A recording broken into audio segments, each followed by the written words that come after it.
peeps, here is my website. So, this is my website called Magnify Heroes. Here's my logo up here.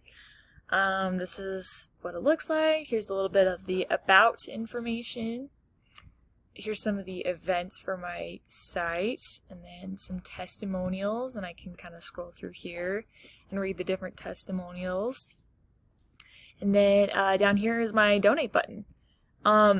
I decided to design it this way because I really wanted this to be a soft colored website. I didn't want the colors to be like super bold.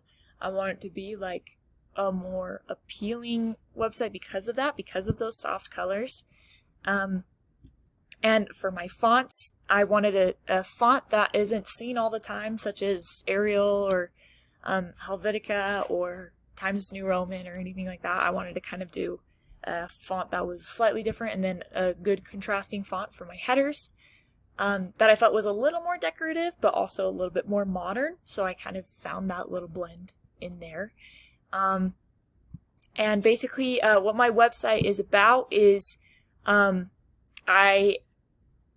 this organization is meant to have heroes like dress up, or people dress up in costume, and then they go to various events such as movie premieres or corporate events or birthday parties, even like just kind of events that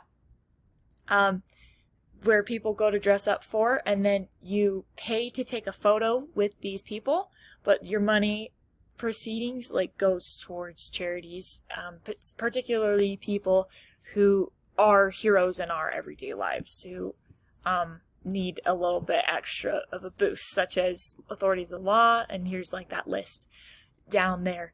But what I learned a lot from this site was that it's actually, once you kind of get the gist of a lot of this CSS, it's actually easier than you think. Of course, there is still a lot more playing around with the different selectors and making up different rules, and that takes a lot of work to find out which one is right. I think that was probably the hardest part, is finding which selector was correct, and then the media queries also got me big time. But I think that was kind of the part that I learned the most, was getting a good grasp on the CSS, and then really knowing your rules.